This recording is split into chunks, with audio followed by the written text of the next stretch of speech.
Hér rúllaðu upp, og nú á það vel við að segja, hér rúlluðu upp bara hverjir snillingarnir á fætur öðrum.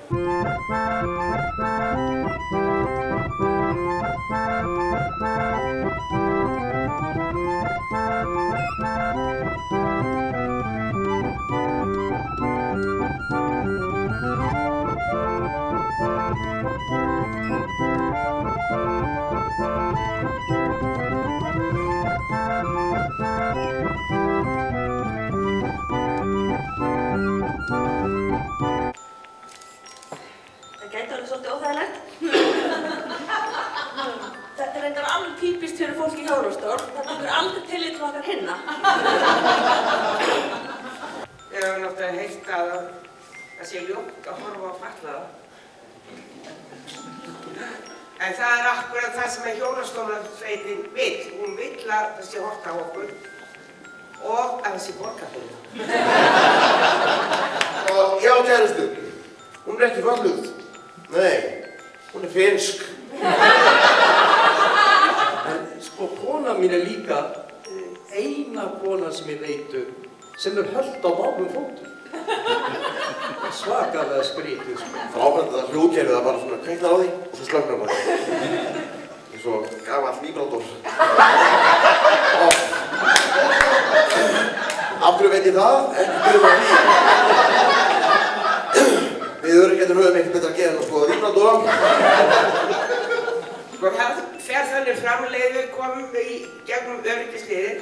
Þá fáum við svona söglara til þess að athuga hvert að við séum kannski væntanlegir hryðjuverkamenn eða eitthvað svoleiðis. En það versta við það, þeir alltaf sama kyni. Og það sjálfur. Svo var það daginn að ég var að fara út og hugsaði nú með mig þetta var gengur ekki lengur, ég vil fá karfa.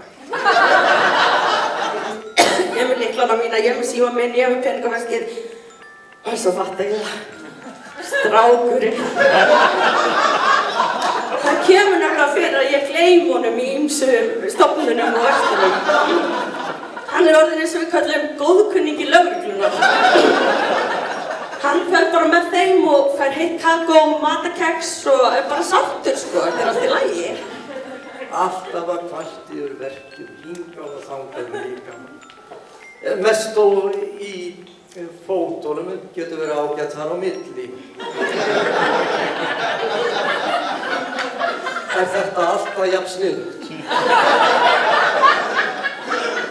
Jæja.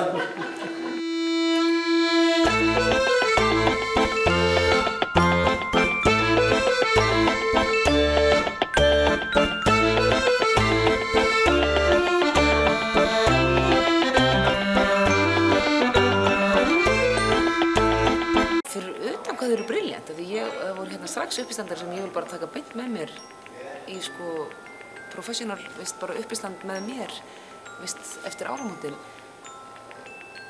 sem ég bara heima meðal þeirra bestu að mínum mati.